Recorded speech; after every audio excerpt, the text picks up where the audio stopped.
how much fat and weight can you realistically lose in 1 week? Well, in this video, I'm going to answer exactly that.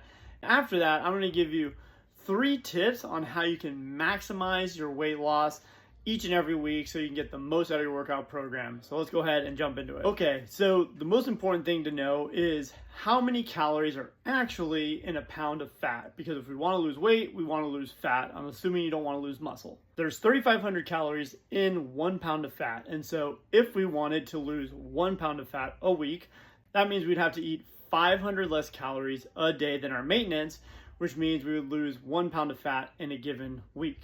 That means if, say, you wanted to lose 2 pounds of fat in a week, you'd have to cut 1,000 calories from your daily calorie budget. So a quick example, if you're a guy and you have 3,500 calories as your maintenance and you want to lose 2 pounds of fat a week, that means you have to cut 1,000, which means you have to eat 2,500 calories a day.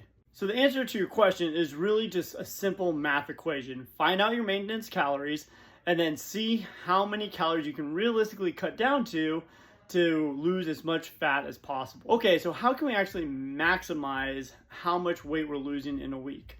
Well, again, it's a matter of math, and there's really kind of 2 different ways that you can go about it. Number 1 is, again, like we were just talking about, you can reduce the amount of energy or calories you're consuming and taking in. Option 2 is you can increase how much you're burning. So those are really the only 2 options.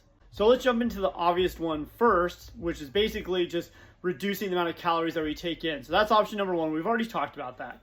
Option number 2 is actually increasing how much we burn, which we could do that through exercise. So we can increase the intensity at the gym, we can add more days, we can do more cardio, we can do more walking.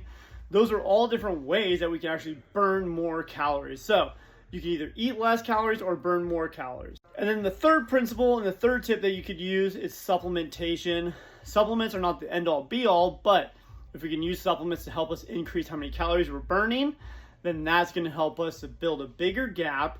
Therefore, we can cut more weight. So hopefully that helps, and we'll see you in the next one.